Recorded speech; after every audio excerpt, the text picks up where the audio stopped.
Olá, alunos e alunas do 7º ano do ensino fundamental.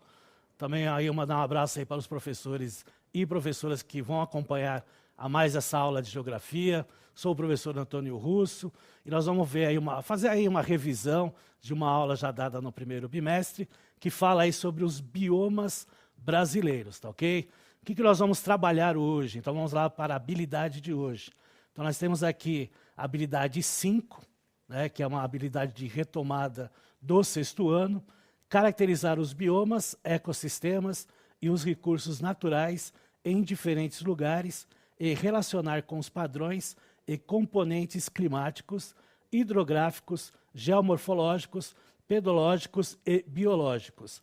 A unidade temática é conexões e escalas, objeto de conhecimento, relações entre os componentes físico-naturais, tá certo? Então é super importante, né, a gente falar sempre sobre os biomas, principalmente os biomas aqui do nosso país, né, retratando as suas características. Por isso que nós vamos ter aí mais uma revisão, né, e uma retomada de uma habilidade aí do 6º ano, tá certo?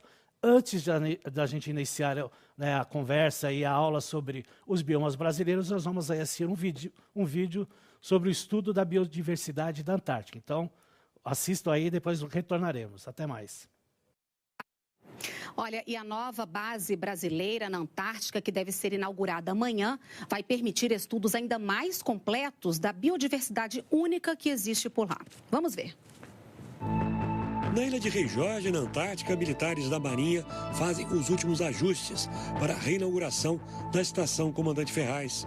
O novo centro de pesquisa do Brasil tem 17 laboratórios e pode hospedar 64 pessoas. O governo federal investiu cerca de 100 milhões de dólares na reconstrução da estação. O projeto de engenharia da Comandante Ferraz foi desenvolvido para reduzir os impactos ambientais. 30% da energia consumida no centro de pesquisa vem de fontes renováveis, produzidas por placas solares e por uma mini usina eólica instalada no local. Outro detalhe que chama a atenção é que o calor que os geradores de energia emitem, ao invés de ser lançado para o ar, é canalizado para aquecer a usina. Toda a estação está sendo mantida a temperatura de 24 graus apenas com esse calor que antes seria desperdiçado, sem nenhum outro tipo de equipamento para produzir calor que consuma diesel. Luiz Rosa, que é professor de microbiologia da Universidade Federal de Minas Gerais, é um dos primeiros pesquisadores que vai utilizar as novas instalações da Estação Comandante Ferraz. Ele estuda fungos que são encontrados apenas no Polo Sul. A pesquisa pode ajudar no desenvolvimento de novos antibióticos que poderão ser usados para tratar doenças como dengue e chikungunya. Aqui a gente tem uma biodiversidade alta desses organismos, dos micro-organismos. E eles têm uma versatilidade metabólica, eles produzem várias substâncias. Então, como eles estão isolados geograficamente, a gente pode ter vias metabólicas únicas produzidas por esses organismos, que podem gerar novas substâncias, ainda não descritas, que podem ajudar no combate a essas enfermidades brasileiras. O Brasil faz parte de um seleto grupo de 29 países que possuem estações científicas aqui na Antártica.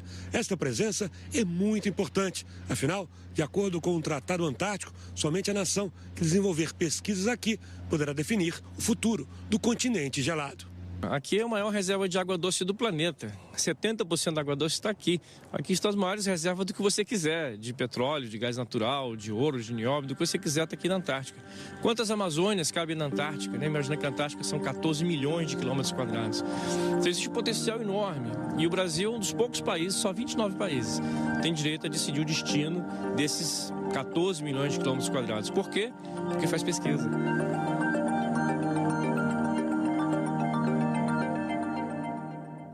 Olha, lembrando que a TV Brasil está a postos para transmitir ao vivo a reinauguração da base brasileira Comandante Ferraz. É isso aí. Então é importante essa estação que faz pesquisa aí no continente da Antártica, né? E é importante ressaltar que em 2012 houve um incêndio, né, que acabou, né, fazendo com que houvesse essa reconstrução e inaugurado em janeiro de 2020. Então, como retratado aí pelo pesquisador, é importante ter esta estação, né, porque são seletos os países que estão aí com direito, né, de pesquisar, né, a marinha, a fauna aí dessa região, tá certo? Mas falando aí sobre a questão de biomas, antes nós vamos ver aí o que é a biodiversidade. Então acompanhe aí na tela. O que é a biodiversidade? É a diversidade de formas de vida da Terra, de todos os seres vivos que fazem parte de um ecossistema de plantas e animais a micro-organismos. Segundo a definição da Convenção sobre Diversidade Biológica, biodiversidade significa a variabilidade de organismos vivos de todas as origens, compreendendo, dentre outros, os ecossistemas terrestres, marinhos e outros ecossistemas aquáticos, e os complexos ecológicos dos quais fazem parte. Compreende ainda a diversidade dentro de espécies, entre estas e de ecossistemas. O termo tem como sinônimo diversidade biológica. A biodiversidade contempla tanto a diversidade encontrada nos ecossistemas naturais, como naqueles com interferência humana ou antrópicos. Às vezes, o termo é usado para representar a riqueza de espécies. Então, a palavra biodiversidade já diz aí, né? A questão da bio, vida, e a diversidade da fauna e da flora, inclusive aí dos seres humanos, dentro de um ambiente. Tá? Então, para retratar essa relação aí, nós vamos ver aí um mapa mostrando aí o nível de biodiversidade no planeta.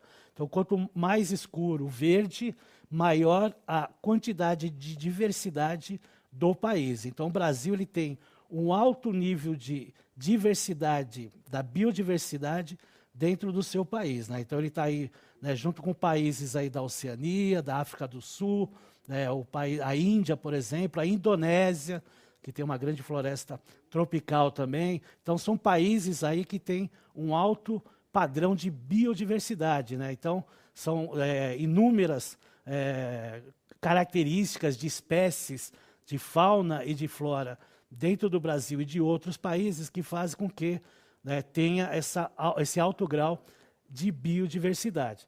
Nós lemos lá o texto anterior e ele fala sobre ecossistema, né, que também tem uma característica aí dentro da biodiversidade. Vamos ver aí o que é o ecossistema. Então vamos lá, o ecossistema é um sistema formado pelos seres vivos e o lugar onde eles vivem em perfeito equilíbrio.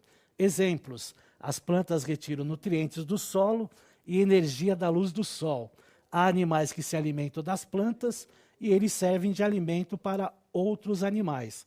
Quando morrem, os seres vivos se decompõem e fornecem nutrientes ao solo, que vão novamente ser aproveitados pelas plantas num ciclo de vida em que cada ser tem importância fundamental. Então, o ecossistema, né, que dentro aí da sua biodiversidade tem uma relação entre os seres vivos, né, e aquela cadeia alimentar aí que foi explicado, né, dentro desse processo do ecossistema e a relação dos nutrientes. Então, a importância, né, de cada ser vivo dentro desse ecossistema que acaba implantando aí em elementos dentro da biodiversidade, tá certo? Vamos lá para o próximo. Nós vamos ver um vídeo, na realidade, que fala sobre a adaptação baseada em ecossistema. Aí vai mostrar aí as relações de ecossistema. E daqui a pouco a gente volta. As our planet gets hotter, we need to find better ways of adapting to extreme weather. The latest science shows that nature can provide the best defenses against climate change impacts, including heat waves, drought, and rising sea levels. Here's how.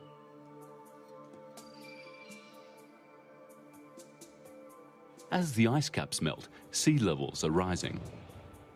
Many major cities are already threatened by flooding and erosion. Now, we can try to fight this with expensive projects like building seawalls, but there's often a more holistic and cheaper solution. Nature. For example, planting mangrove forests defends against coastal flooding and storm surges. Mangroves weaken the strength of the waves, which stops the shoreline from crumbling into the sea. Coral reefs also provide flood defences by breaking big waves and absorbing their energy before they hit the shore. It's predicted there will be more and more heat waves in the years to come. In fact, it's already happening. But we have a major problem in the way we try to keep cool. Our air conditioning systems use tons of fossil fuels, which only makes the problem worse. While our houses stay cool, the planet doesn't. But again, nature has an answer. Bringing nature into cities can help keep the temperature down. trees release water through their leaves, just like we cool down by sweating. And urban lakes and rivers also help keep temperatures low. And by using nature, we get extra benefits. Green spaces filter toxic air pollution. They can be used for recreation and they're beautiful. Drought is a major impact of climate change, and scientists predict it will become even more common in the years to come. This is a major problem, especially in poorer parts of the world where many people still rely on rain for farming. But trees and wetlands act like sponges, absorbing water and recharging groundwater supplies. So when we cut down trees, droughts get worse because rain flushes straight through the soil instead of being stored for times of need. But when we keep our forests, lakes and rivers healthy, then we're also protecting our water supplies. Coastal erosion, heat waves and drought are just some of the climate impacts that can be tackled using nature. This nature-based approach is called ecosystem-based adaptation, restoring and protecting ecosystems to help people adapt to climate change. But the really amazing thing about ecosystem-based adaptation is that it protects both people and planet.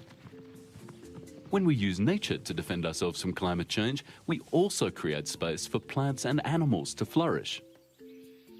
A lot of environmental news can be pretty bleak. From starving polar bears to melting ice caps and disappearing forests, it can be hard not to focus on what's going wrong. But ecosystem-based adaptation is about focusing on what we gain, not on what we lose. Today, there's no need to choose between nature or people. Now, it's nature for people. Bom, é isso aí, né? Apesar do vídeo estar legendado, né? Até peço desculpas, né? Alguns professores até reclamaram, mas com os direitos autorais fica difícil a gente colocar vídeos aí falando sobre ecossistema com dublagem, mas como fica no repositório a aula, dá para o professor também trabalhar interdisciplinaridade com o professor de inglês, né? E quero mandar um abraço para o professor Marcelo Suabe, que foi até meu parceiro aqui numa das aulas do ano passado, que é o PCNP da diretoria de Santos. Um abraço aí para o professor, tá ok? Vamos seguir aí falando sobre os biomas, né? Então, antes de entrar aí nos biomas brasileiros, o que são aí os biomas? Então, vamos lá, os biomas é um conjunto de vida vegetal e animal constituído pelo agrupamento de tipos de vegetação, que são próximos e que podem ser identificados em nível regional com condições de geologia e clima semelhantes.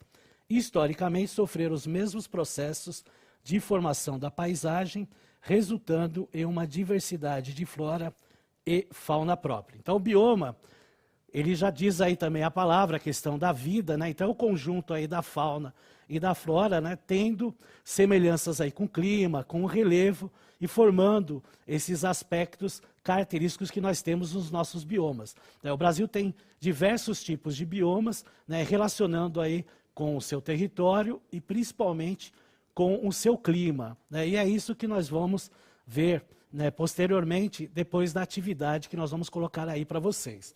Então nós vamos ter aí uma atividade que é para relacionar a coluna da esquerda com a coluna da direita. Então na coluna da esquerda a gente tem lá a fauna, a flora, bioma, biodiversidade e ecossistema, né? E do lado direito nós temos aí as suas características. Aí vocês vão relacionar, né, as letras com os números, tá certo? Nós vamos dar aí para vocês 2 minutos e voltamos aí com as respostas. Até mais.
tem alguns aqui que colocaram as respostas, né?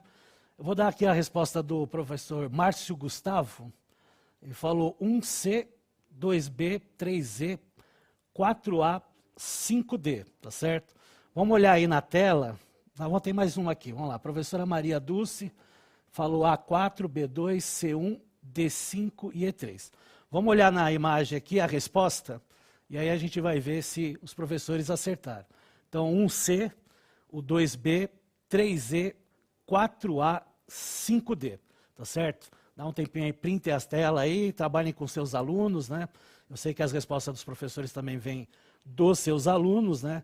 Mas aí as respostas aí vocês podem posteriormente trabalhar com os seus alunos, tá certo? Vamos lá para os biomas brasileiros. Então nós vamos ver primeiro o mapa dos biomas brasileiros, né? Os 6 biomas aí espalhados pelo nosso território, né? Então as características principais aí dos biomas é a vegetação, né? Por isso que ele tem aí as suas denominações com os biomas, né? Da Amazônia, a Mata Atlântica, o Cerrado, o Pantanal, a Caatinga e o Pampa, né? Então são os 6 biomas brasileiros que nós vamos ver a seguir, né? Com as suas características, né? E os seus tipos aí de fauna e de flora que nós temos. O primeiro que a gente vai ver é o da Amazônia, né? Que é o maior aí do mundo, maior do Brasil, né? Ele ocupa aí cerca de 49% do território brasileiro, né? 1/3 aí das suas reservas de florestas tropicais úmidas, né? Abrigam aí a maior quantidade de espécies da flora e da fauna, né? Aí a gente vê no quadro aí uma flora de mais de 13 mil espécies, né? E contém 20% da disponibilidade mundial de água em grandes reservas minerais, né? Então, há um delicado equilíbrio aí nas suas formas de vida, que é muito sensível por causa, principalmente, da interferência humana. Então, veja aí que 49%, em torno de 49% do território brasileiro tem aí a região amazônica, né? O segundo maior aí é a Mata Atlântica, né? Então, vamos lá para a Mata Atlântica, né? Ele ocupa aí aproximadamente 13% do território brasileiro, né? Uma região litorânea do Brasil, é ocupado aí por mais de 50% da população brasileira, então ele é uma região extremamente populosa, por isso que apenas 27% da sua cobertura florestal original ainda está preservada, né? Então a gente vê que a flora também tem uma flora abundante, na Mata Atlântica, com mais de 18 mil espécies, né? Sendo que 10 mil são espécies endêmicas, né? Quando a gente fala endêmicas, são originais aí da região. Então a Mata Atlântica aí também tem uma grande quantidade aí de fauna e de flora. O terceiro aí é o Cerrado, né? O Cerrado aí mais na região do Planalto Central, tem aí aproximadamente 24% do território brasileiro, né? O Cerrado é conhecido aí como a savana tropical, né? Ela é a mais rica, né, das savanas do mundo em biodiversidade. Então a savana brasileira aí, a savana tropical. Até a década de 50 ela não era, né, muito mexida, né, pelas ações antrópicas, né? Mas a partir da década de 60, principalmente aí com a construção da capital federal em Brasília, né, aí a abertura aí de várias redes rodoviárias atraiu, né, pessoas para morar em cidades, né, as cidades satélites de outras cidades em outros estados, e aí começou aí uma integração da população com a economia, né, que abrange aí a pecuária e agricultura intensiva, né? Então, muitas famílias aí, fazendeiras aí do sul, né, migraram para a região centro-oeste, né, fazendo até aquele processo que é chamado de calagem, né? Porque a terra não era tão produtiva, né, com o processo de calagem, que é jogar cal nessa terra, né, atraindo nutrientes, e aí, né, hoje nós temos aí uma das maiores extensões aí de produção de soja no Cerrado, tá certo? A próxima é a Caatinga, a região aí mais seca do Brasil, que ocupa em torno aí de 10% do território brasileiro, né, uma área aí de clima semiárido, mas uma grande variedade aí de paisagens, né? Tem uma riqueza biológica, né, pouca gente aí sabe disso, com espécies que apenas ocorrem nesse bioma, tá? Tem aí tipo de vegetação bastante alterados aí devido à substituição de espécies vegetais nativas, né, principalmente por pastagens de agricultura, né, a pastagem e a agricultura. Tem também a questão aí das queimadas do desmatamento, que é comum, né, a prática nessa região para o preparo da terra para a agropecuária. A área original ocupada por esse bioma, aproximadamente 36% já foram alterados pelo ser humano, tá certo? Aí nós temos aí o Pampa, né, que é um dos menores biomas brasileiros, porque ocupa aí 2% do território nacional, né, tem um clima chuvoso, né, não tem um período seco, mas tem temperaturas negativas no inverno, que acabam influenciando na vegetação. Na sua área aí é conhecida como Pampa, não só no Brasil, mas também no Uruguai, no Paraguai e na Argentina.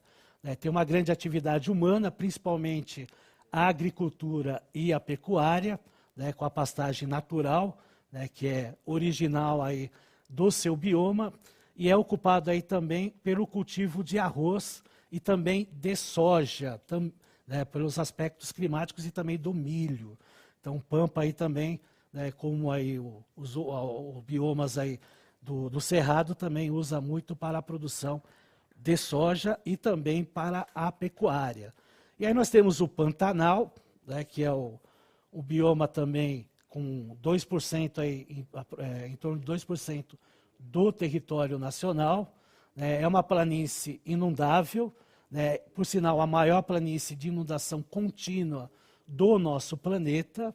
Né, tem lá a sua formação e a diferenciação em relação aos demais biomas por causa disso, né, por causa dessas inúmeras inundações, né, mas logicamente por ações antrópicas e a questão aí climatológica do planeta, alguns pontos estão sofrendo processos de secas, né, fora de períodos.